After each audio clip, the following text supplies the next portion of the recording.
আজ 25শে ডিসেম্বর প্রাক্তন প্রধানমন্ত্রী অটল বিহারী বাজপেয়ীর জন্মদিন।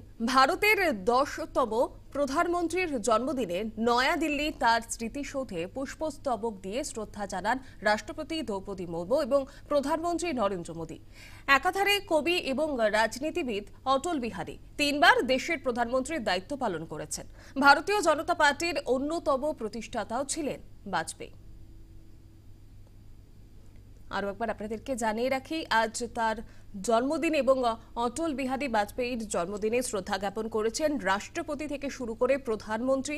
ভারতের 10 বার প্রধানমন্ত্রী হয়েছেন তিনি এবং তার জন্মদিনে কিন্তু নয়াদিল্লিতে তার স্মৃতিসৌধে পুষ্পস্তবক দিয়ে শ্রদ্ধা জ্ঞাপন করা হয়েছে রাষ্ট্রপতি এবং প্রধানমন্ত্রীর তরফে।